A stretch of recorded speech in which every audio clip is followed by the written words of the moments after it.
Cancha. Es el titular del diario El Tiempo de 1977. El martes 14 de septiembre, para Deportivo Quito y para el fútbol de Pichincha es histórico. Los jugadores chullas entrenaron por primera vez en su cancha. Ningún club hasta esta fecha puede afirmar que lo haya hecho antes. Liga Deportiva Universitaria entrena en el estadio de la Universidad. Nacional en el estadio del cuartel de Picachima. Aucas en el potrero cedido por el municipio junto al hipódromo. América igualmente. Católica en la cancha de la universidad y Politécnico en la cancha de la escuela.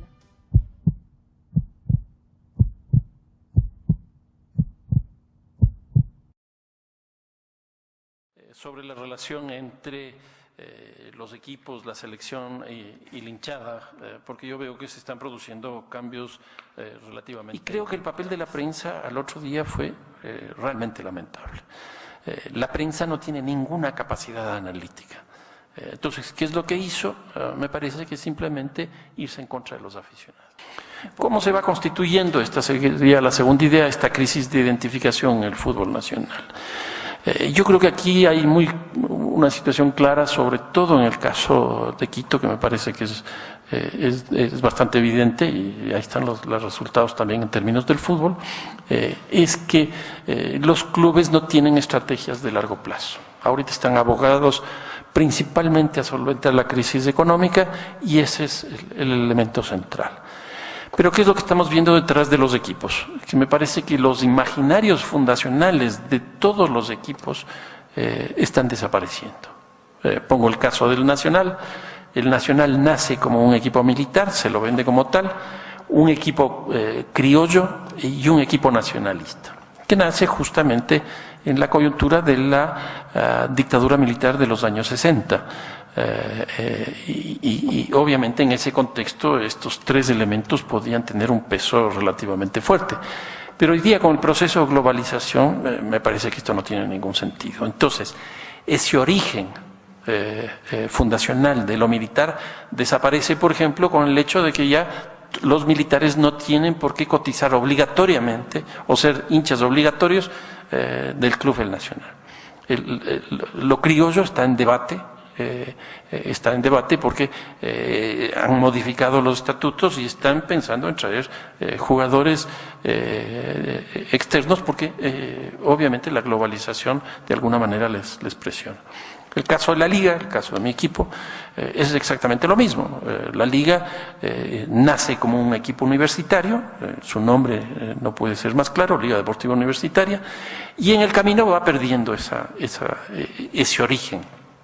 Y creo que en el 2008, que es la cúspide de los éxitos de la Liga, hay dos jugadores que me parece que le cambian el contenido social de la hinchada, que es interesante. El uno es el Mago Salas, en un contexto de crisis de la hinchada del Aucas, porque el Aucas empieza a caer, empieza a descender, que es una hinchada de extracción popular. El caso del Mago Salas lo que hace es penetrar al club justamente en ese espacio que va cediendo el Aucas. Y yo creo que eso es muy claro.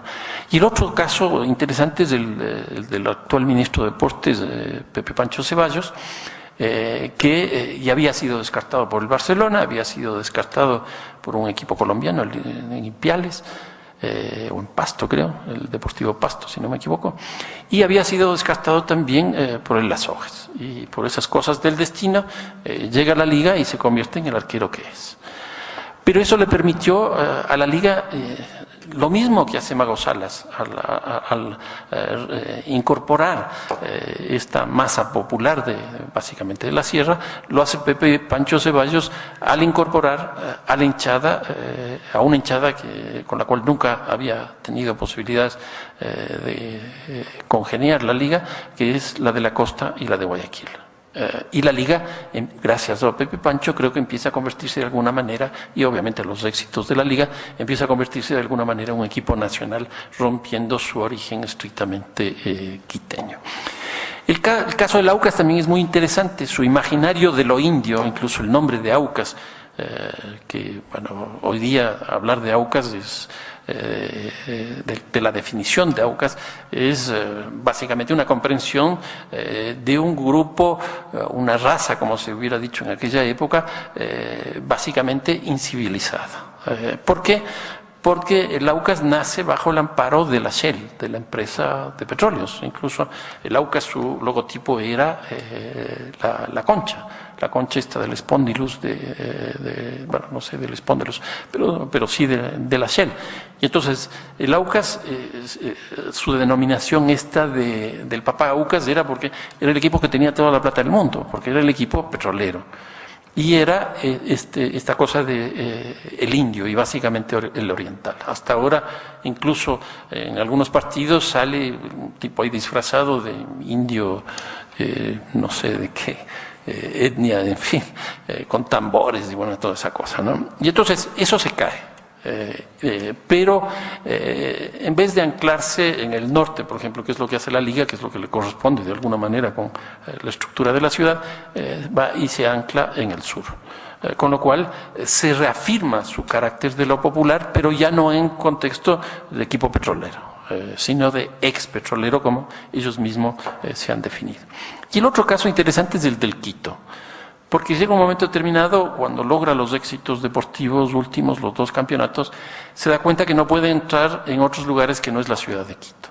Y entonces hay una estrategia de marketing explícita, que es el único caso de un equipo que maneja algo de eso, y empieza a cambiar el nombre del Deportivo Quito a esta cosa de la Academia o la ACAD.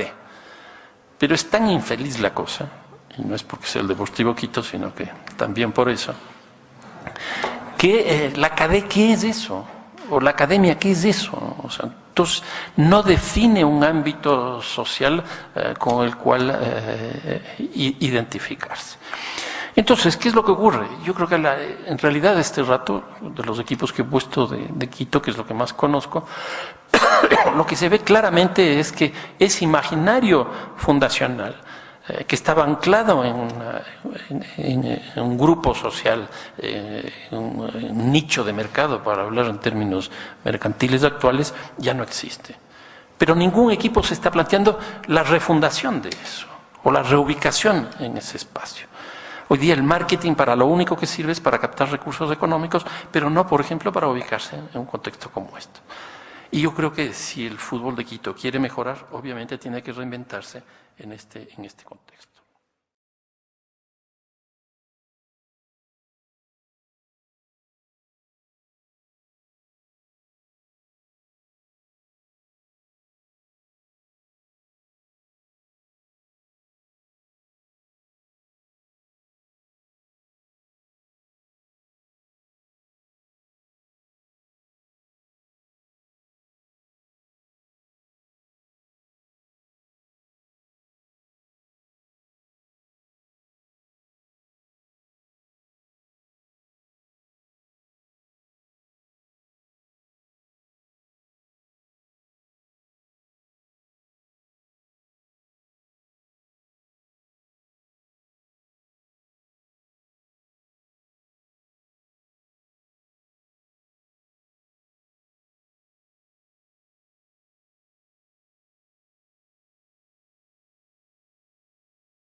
Azulgrana desde que nací, Azulgrana me voy a morir. Verás, nosotros somos campeones, fuimos campeones provinciales.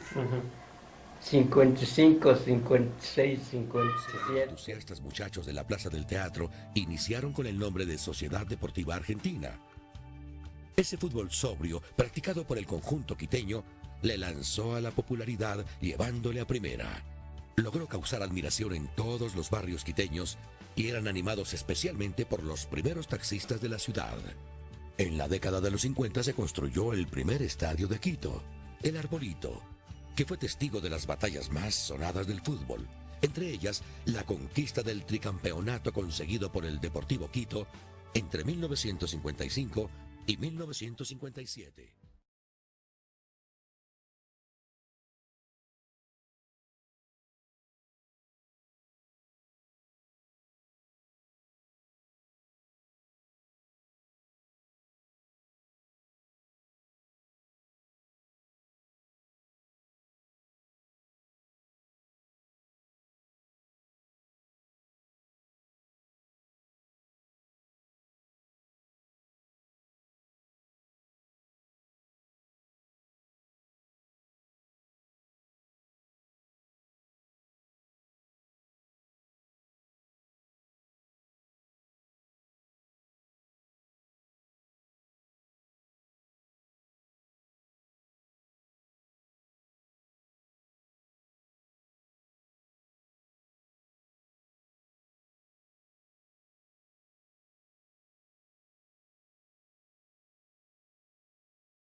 Primeramente quiero agradecer, digamos, a quienes tuvieron la idea de reunir a quienes fuimos los pioneros de esta Sociedad Deportiva Quito, que tuvo el honor de ser campeón 55, 56, 57, después de venir de un equipo de mucha trascendencia del fútbol, por eso se llamó la Academia. En enero de 1965, Deportivo Quito, con la dirección técnica de Juan Ruales, otrora una de sus figuras más notables, y gol del colombiano Héctor Torres, se coronó campeón nacional al imponerse a El Nacional.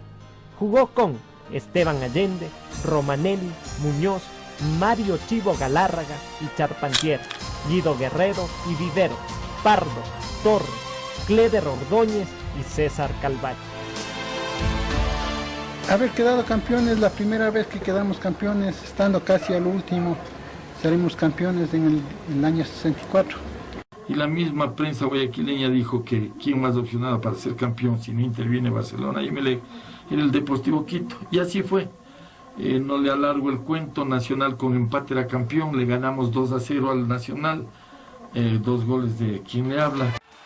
En Pichincha nunca se había conseguido un campeonato nacional y fue Deportivo Quito el primer campeón nacional de Pichincha. ¿Bajo su presidencia? Bajo mi presidencia, sí, en el año 63-64. Y al renglón seguido pues conseguimos otro campeonato. La historia del cuadro Chuya se remonta a Sociedad Deportiva Argentina, ese equipo barrial fundado en 1940 por una jorga de guambras quiteños en la Plaza del Teatro, esquina de las calles Flores y Manaví, en cuyos portales se vendían zapatos baratos, los famosos de las 4 esquinas, y los apetitosos higos con queso. En la Argentina, escuela de buen fútbol, por lo que se le conoció como la Academia, triunfador del primer campeonato interbarrial, superando a 14 equipos en 1940, vencedor de la segunda categoría amateur de Pichincha en 1943 y campeón del torneo de primera o máxima amateur en 1950. Se despidió de la afición capitalina el 30 de enero de 1955, derrotando 4-0 al Barcelona para dar paso a Deportivo Quito. La Plaza del Teatro es sin lugar a dudas uno de los símbolos de la quiteñidad, que guarda entre sus memorias un sinnúmero de anécdotas que sirvieron como base para construir una ciudad moderna, catalogada hoy por hoy como Patrimonio Cultural de la Humanidad y en su momento, capital iberoamericana de la cultura. Y cómo no decir aquello, si allá por el siglo XVII y XVIII se empezó a construir el que es el mayor símbolo de este lugar, el Teatro Sucre, de los más reconocidos en América. También se guarda en la memoria de los quiteños aquel primer control de taxis que hubo en la capital, el Castrillón, la Cámara de Gases o también el Teatro Variedades.